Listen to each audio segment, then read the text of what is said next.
Commander Zekthor looked at the blue planet spinning in space. Earth, the humans called it. He had conquered many worlds before this one. Each time was easy. Show up with big ships, make demands, wait for surrender. Simple. His species, the Valerians, were good at war. They had rules for everything.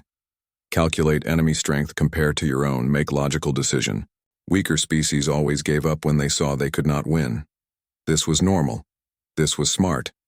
But humans were not normal. Zekthor sent his first message to Earth.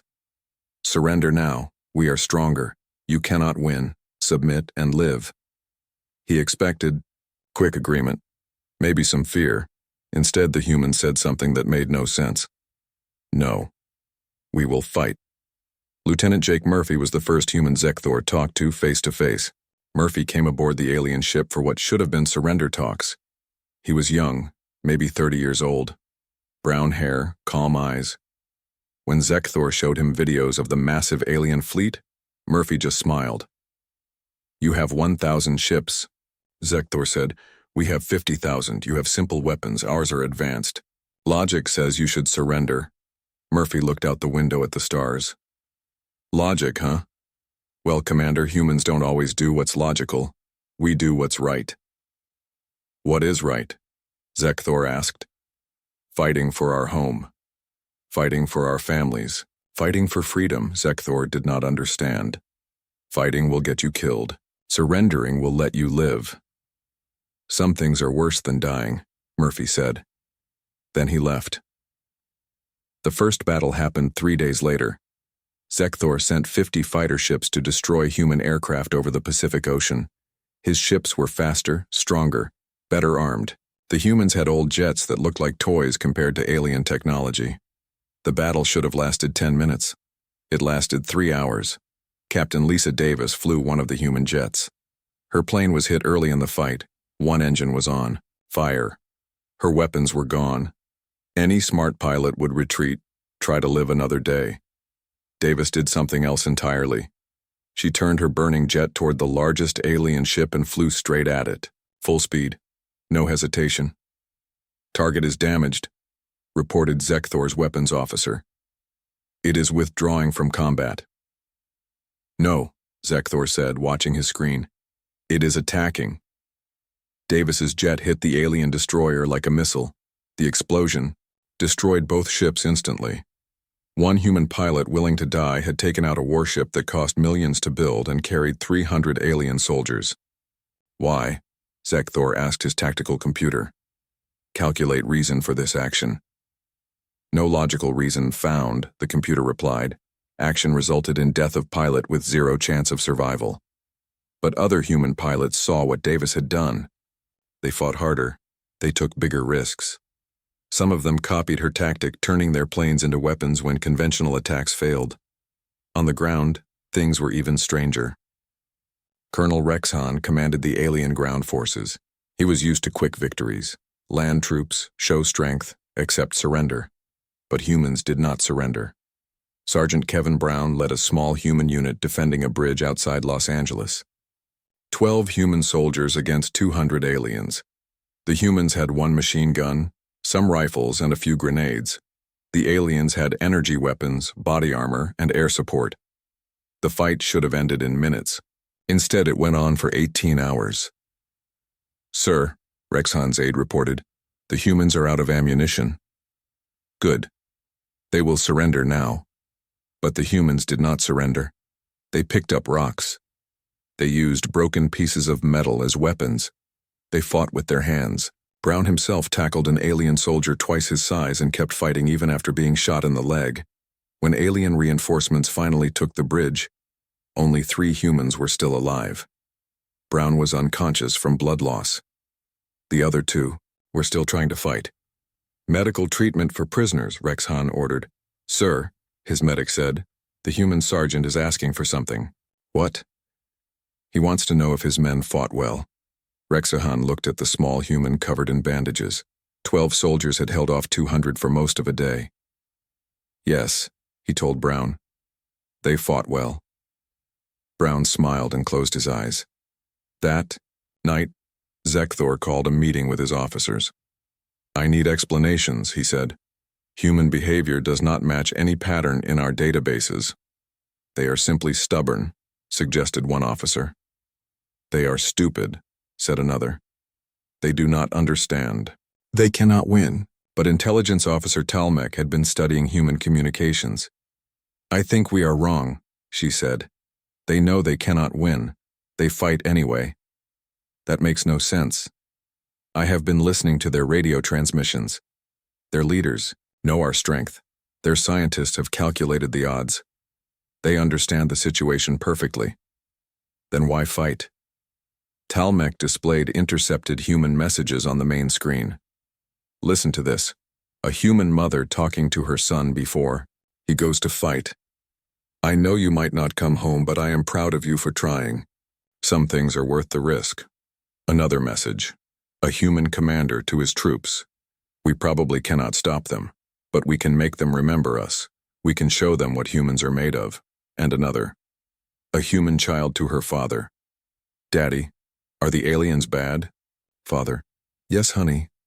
They want to take away everything we love. That is why good people have to stand up to them, even when it is hard." Zekthor stared at the messages. In his culture, survival was the highest goal. Live to fight another day. Preserve the species. Choose battles you can win. But humans seemed to believe something else was more important than survival. They talked about honor, about protecting others, about standing up for what was right even when it meant death. "Continue monitoring their communications," Zekthor ordered. "I want to understand these creatures." Over the following weeks, the pattern continued. Humans fought impossible battles. They sacrificed themselves for small advantages. They never gave up, even when defeat was certain. A human pilot named Captain Tom Anderson crashed his plane to save a hospital. He could have ejected safely, but stayed to control the crash, dying to protect people he had never met.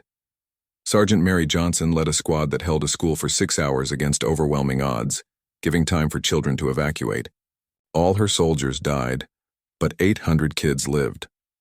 Dr. Paul Miller stayed in a bombed city to treat wounded civilians, knowing alien forces were approaching. He was captured while performing surgery on an injured child. Each story confused Zekthor. More. These humans acted like they valued something more than their own lives. But what could be more valuable than life itself? His computer systems could not answer this question. Valerian science was advanced, but it could not measure whatever force drove humans to fight hopeless battles with such determination. "Sir," Talmec reported one morning, "I may have found something important." "What?" "The humans have a word they use often in their communications. Hope." "Define this word." "It seems to mean believing good things can happen even when the situation looks bad. They fight because they hope they can win, even when logic says they cannot." Zekthor considered this. "So, they are simply delusional?" "I do not think so, sir. Their science is accurate. They know the odds. But they act as if knowing the odds does not matter." This made Zekthor's head hurt. How could a species acknowledge mathematical certainty and then ignore it? How could they base military strategy on emotions instead of facts? But there was something else bothering him. The humans were not winning battles, but they were not losing the war either. Each human who died fighting seemed to inspire 10 more to join the resistance. Their defeats were somehow making them stronger. This was impossible according to everything Zekthor knew about warfare.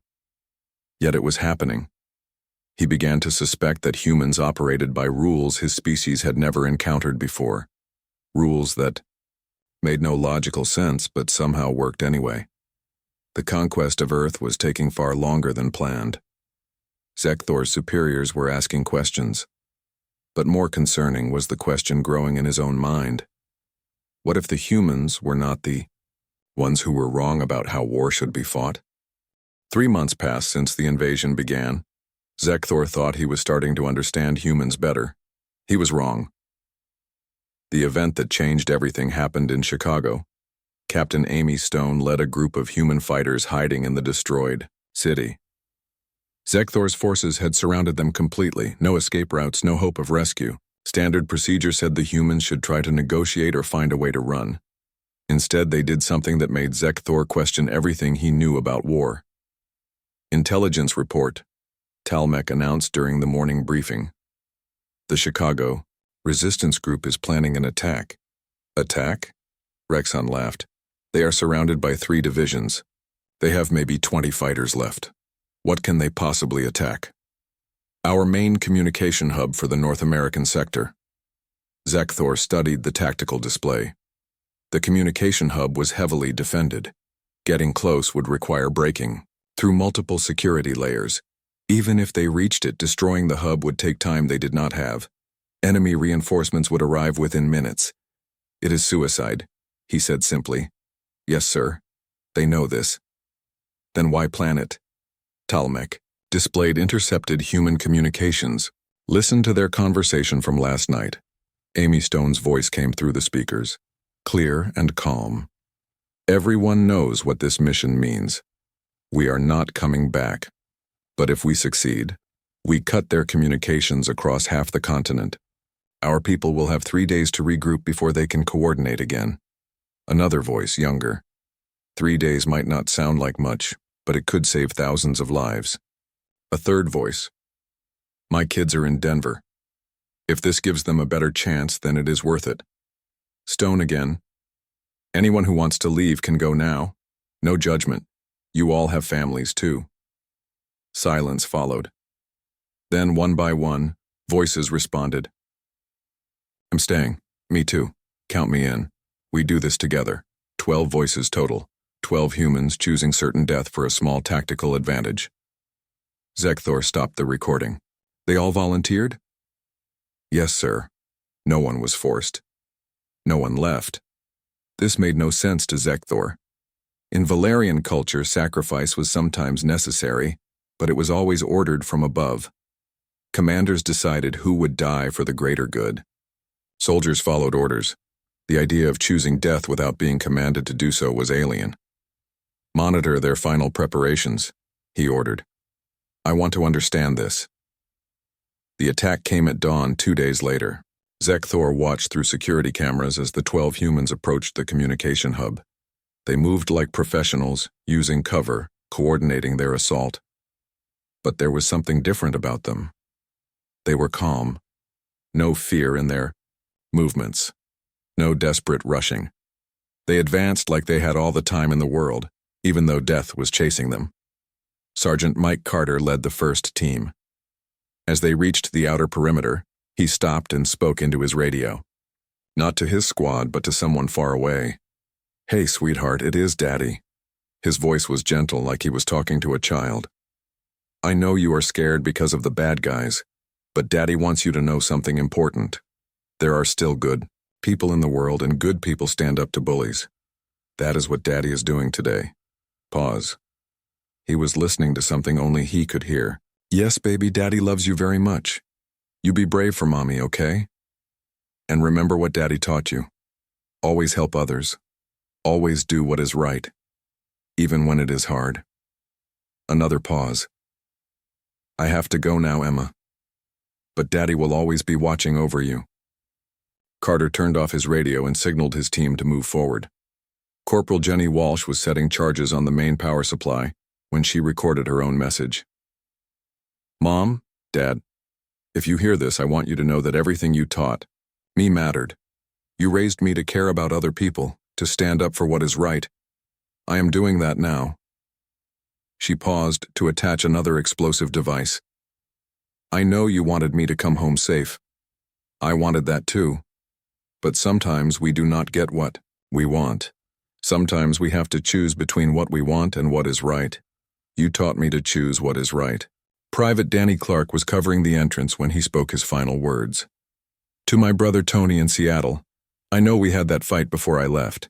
I know you think I am crazy for joining the resistance. Maybe you are right, but somebody has to fight back. Somebody has to show these aliens that humans do not give up. I love you, man. Take care of Mom. One by one, Zekthor listened to 12 humans say goodbye to their families. No panic, no regret. They spoke like they were going on a long trip, not walking toward certain death. The attack succeeded. The communication hub exploded in a massive fireball that lit up the Chicago skyline. All 12 humans died in the blast. But for 72 hours, Valerian forces across North America could not coordinate their operations. Zekthor studied the after-action reports. From a pure mathematics standpoint, the exchange made no sense. 12 lives for 3 days of communication disruption. Any computer would calculate this as a losing trade, but something else happened that computers could not measure. Within hours of the Chicago attack, human resistance groups across the planet began reporting new volunteers. Hundreds, then thousands of people joined the fight. The story of Amy Stone and her team spread through human networks faster than Valerian intelligence could track it. Status report, Zekthor demanded at the next morning briefing. Resistance activity has increased by 300%, Talmec reported. New cells are forming in sectors that were previously quiet. Recruitment is at levels we have never seen. Because of Chicago? Yes, sir. The humans are calling Stone and her team heroes. They are inspiring others to follow their example. Rexhan shook his head. 12 dead humans are causing more trouble than when they were alive. That appears to be the case, sir. Zekthor stared at the tactical display showing red dots across the planet. Each dot represented human resistance activity. There were 3 times as many as there had been a week ago. How is this possible? He asked. Dead soldiers cannot fight. In human culture, Talmec explained, dead soldiers sometimes fight better than living ones. They become symbols. Other humans want to honor their sacrifice by continuing their mission. Symbols cannot fire weapons. No, sir. But they can inspire others to fire weapons. That night, Zekthor could not sleep. He kept thinking about Mike Carter talking to his daughter, about Jenny Walsh thanking her parents, about 12 humans choosing death not because they had to, but because they believed it was right. In Valerian culture, death was failure. Survival was victory. But humans seemed to believe that some victories required death. That dying for the right reason was better than living for the wrong one. His tactical computers could not process this concept. They calculated odds, measured resources, predicted outcomes based on mathematical models. But humans operated on something beyond mathematics. They fought for ideas that could not be measured, but somehow made them stronger. Zekthor began to realize that conquering Earth might be impossible not because humans could not be defeated, but because defeating them seemed to make them more dangerous, not less. The war was changing, and he was not sure his side was winning anymore. 6 months after the invasion began, Zekthor requested a transfer to any other planet, any other war, anywhere but Earth. His superiors rejected the request and sent more ships instead. The humans are just stubborn, High Command told him. Use more force, they will break. But Zekthor was no longer sure humans could break the way other species did. The moment that changed everything happened in New York City. Intelligence officer Talmec had found the main human resistance headquarters. It was hidden in a tall building in Manhattan, surrounded by a refugee camp where 10,000 civilians lived in tents and makeshift shelters. Perfect, Rexhan said when he saw the target. We destroy the building, eliminate the resistance leaders, and show the remaining humans what happens when they fight us. 2 goals with 1 attack. Zekthor looked at the surveillance images. Most of the people in the camp were children and old people, families who had lost their homes, sick people who needed medicine. They were not soldiers. Civilian casualties will be high, he said. Civilians supporting resistance fighters, Rexhan replied. They made their choice. This was standard Valerian military doctrine. Eliminate threats efficiently. Do not worry about non-combatants who chose to associate with enemies. Zekthor had followed these rules on dozens of worlds without question, but something about Earth made him hesitate. Prepare orbital bombardment, he finally ordered. Target the entire area. As his weapon systems charged, something unexpected happened. Dr. Rachel Bennett, a human doctor working in the refugee camp, somehow managed to send a message directly to his flagship. Commander Zekthor. Her voice came through the communication system. "My name is Rachel Bennett. I am a physician. I believe you are planning to destroy our camp." "Dr. Bennett," Zekthor replied, curious despite himself. "You should evacuate. Immediately, you have 30 minutes. I cannot do that. There are children here who are too sick to move. Old people who cannot walk far. If you attack, thousands of innocent people will die. That is unfortunate. But your resistance leaders chose to hide among civilians. The responsibility is theirs." "What if I could change that?" Zekthor paused. "Explain." "I will personally escort every resistance fighter out of this area. They will surrender to you directly. No fighting. No tricks. In exchange, you spare the civilians." This offer made no tactical sense. "Doctor, if the resistance leaders surrender, you lose the war. Your organized opposition ends." "Yes. And you will be executed as a collaborator." "Probably." "Then why make this offer?" There was a long pause before Bennett answered. "Because there are 3,000 children in this camp. They did not choose this war. They do not deserve to die for adult decisions. If my death can save their lives, then it is a good trade." Zekthor stared at his communications panel. This human woman was offering to destroy her own side's leadership and sacrifice her own life for people who were not even her family. "Doctor, this makes no logical sense. These children are not related to you." "No, they are not. You gain nothing by saving them." "That is not true, Commander. I gain the knowledge that I did the right thing." "The right thing according to whom?" "According to my conscience. According to everything I believe about the value of human life. According to the oath I took as a doctor to do no harm." Zekthor had never encountered this concept before. Humans seemed to have internal rules that were more important to them than survival, more binding than orders from superiors. Before he could respond, his tactical officer reported something unprecedented. "Sir, the resistance fighters are coming out of the building. They are surrendering voluntarily." Zekthor looked at his monitors in disbelief. Colonel Dan Foster, the ranking human military officer, walked out of the headquarters with his hands raised. Behind him came dozens of other fighters, all laying down their weapons. "Why are they doing this?" Rexhan demanded. "We have not even attacked yet." Talmec monitored human communications. "Sir, Dr. Bennett broadcast her conversation with you to the resistance leaders. They heard her offer to sacrifice herself and decided they could not let her do it alone." "So, they are surrendering to save one doctor?" "No, sir. They are surrendering to save the civilians. But they will not let Dr. Bennett face execution alone. Colonel Foster just announced that he takes full responsibility for all resistance activities. He is trying to protect her by claiming sole leadership." This was getting more confusing by the minute. The humans were competing to sacrifice themselves for each other. Foster wanted to die to save Bennett. Bennett wanted to die to save the children.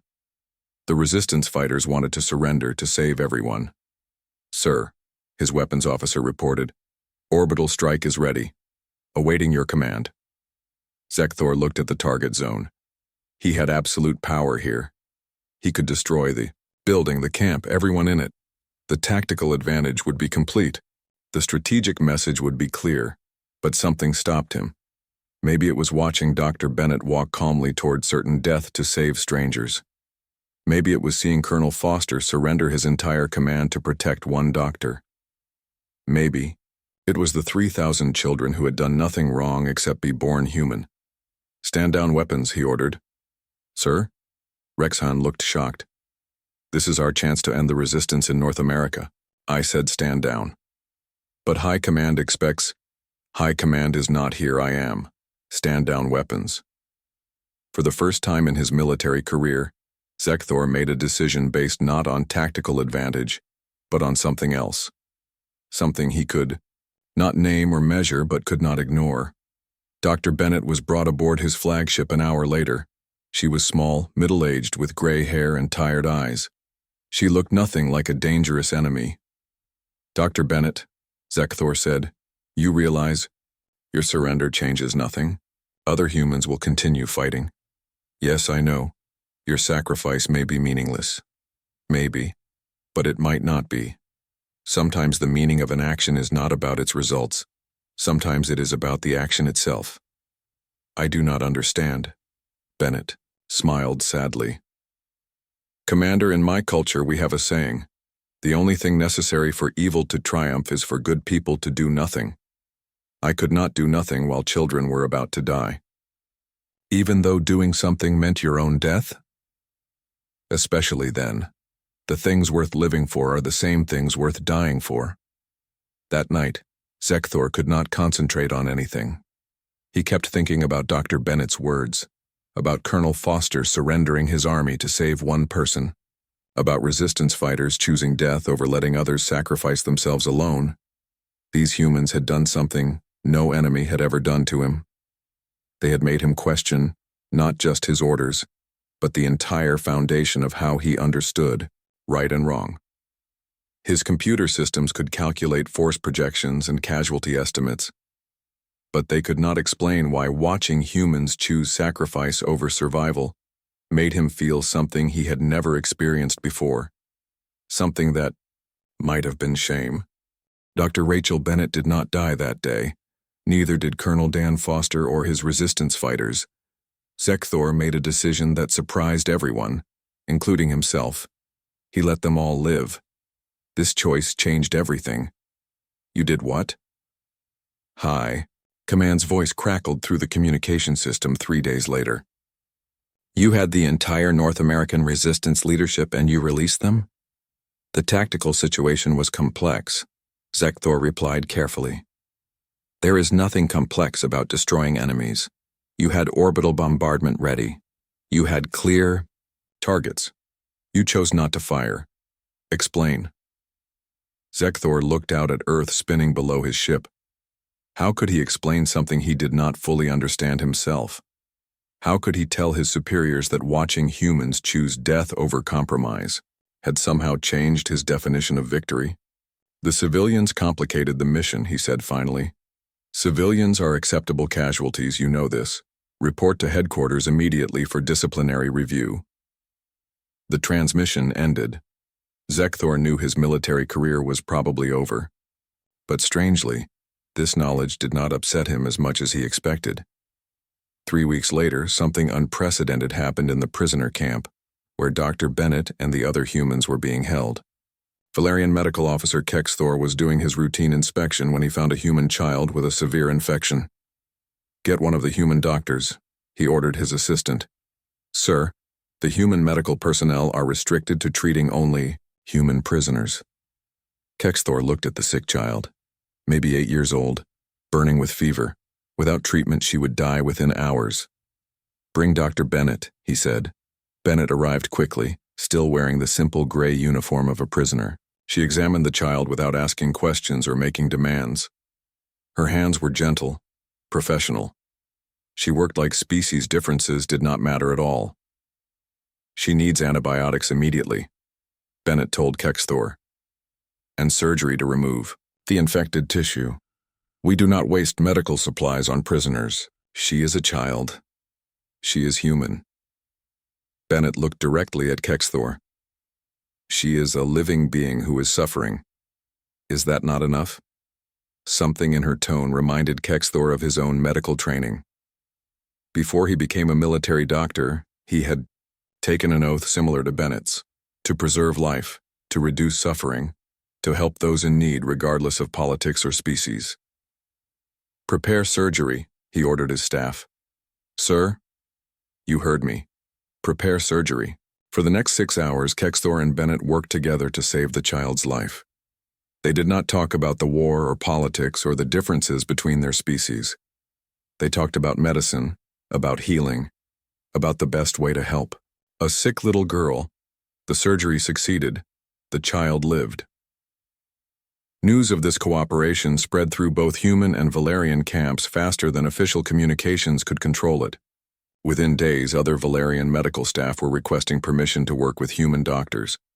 Some said it was for research purposes. Others admitted they wanted to learn new techniques. But Zekthor knew the real reason. Watching humans sacrifice themselves for strangers had planted questions in Valerian minds. Questions about what was truly important. Questions about whether conquest was worth the cost of becoming the kind of people who could watch children die without helping. The change spread beyond medical staff. Valerian engineers began talking with human technicians about infrastructure repair. Some claimed it was for intelligence gathering, but Zekthor noticed they were actually helping fix power grids and water systems in refugee camps. Valerian food distribution officers started giving larger rations to human families with children. When questioned, they said it was to prevent health problems that might cause security issues, but their reports consistently recommended more generous policies. "Sir," Talmec reported during a morning briefing, "we have a problem." Define problem. 17% of our personnel have requested transfers to other assignments. They cite personal reasons. What kind of personal reasons? They say they joined the military to protect Valerian civilization, not to fight children and doctors. Some have submitted formal objections to current policies. Rexhan slammed his hand on the table. "This is mutiny. We should court-martial them all." "For what?" Zekthor asked. "Requesting transfers? Filing formal objections through proper channels? They are following regulations. They are being influenced by human propaganda." "What propaganda? We control all communications." "Then how do you explain their behavior?" Zekthor thought about Dr. Bennett working calmly to save a child while facing her own execution. About Colonel Foster surrendering his army to protect a doctor he barely knew. About 12 humans choosing death to give their families 3 extra days of hope. "Maybe," he said slowly, "they are not being influenced by propaganda. Maybe they are being influenced by example." The final transformation began when Captain Tim Roberts, one of the human prisoners, asked to speak with Zekthor personally. Roberts had been captured 8 months earlier during a raid on a supply convoy. He had spent all that time in detention without complaining or causing trouble. "Commander," Roberts said when they met in the interrogation room, "I have a request." "You are hardly in a position to make requests, Captain." "I know, but I wanted to ask anyway. My people and your people have been fighting for almost a year now. A lot of good soldiers on both sides have died. Maybe it is time to try something different." "Such as?" "Talking. Not interrogation or surrender demands. Just talking. 2 military officers discussing whether there might be a better way forward." Zekthor studied the human prisoner. Roberts was thin from months of basic rations, but his eyes were clear and calm. No hatred, no anger, just a man suggesting an alternative to endless war. "What would we talk about?" "Anything. Your homeworld. Mine. What we were fighting for before this war started. What we want for our children after it ends." Against every regulation in the Valerian military handbook, Zekthor found himself agreeing. They talked for hours. Roberts described Earth before the invasion. Blue skies and green forests. Cities full of art and music. Children playing in parks while their parents worked to build better futures. Zekthor talked about Valeria. Purple mountains under twin suns. Advanced cities where disease and hunger had been eliminated centuries ago. A peaceful society that expanded across the galaxy to share their knowledge with less developed species. "We thought we were helping," Zekthor admitted. "Bringing order to chaos, sharing our technology, making the galaxy more civilized." "Maybe you were," Roberts said. "But maybe forcing people to accept help is not really helping at all." "Then what should we have done?" asked First. "Offered partnership instead of demanding surrender. Worked with us instead of conquering us."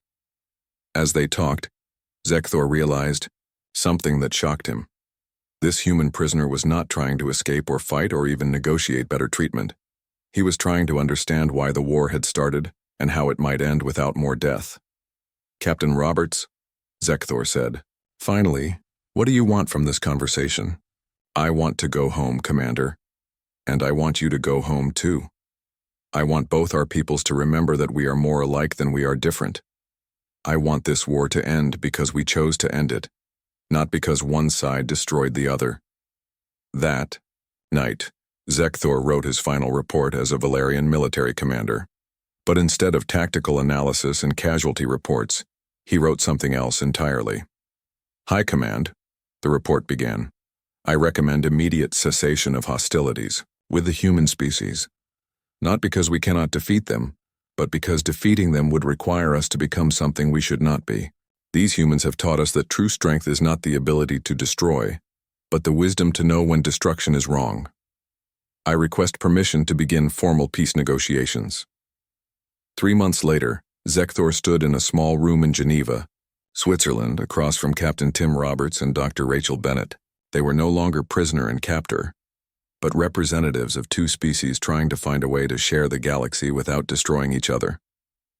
The treaty they signed that day became known as the Foster-Bennett Accords, named after the colonel, who surrendered his army to save a doctor, and the doctor who offered her life to save strangers. Zekthor never returned to military service. He became the first Valerian ambassador to Earth, working to build the kind of relationship that should have existed from the beginning, a partnership between equals, based on mutual respect rather than conquest. Years later, when young Valerian officers asked him about the Earth War, Zekthor always gave the same answer. "We went to Earth to teach humans about superior force. Instead, they taught us about superior values. It was the best defeat we ever suffered."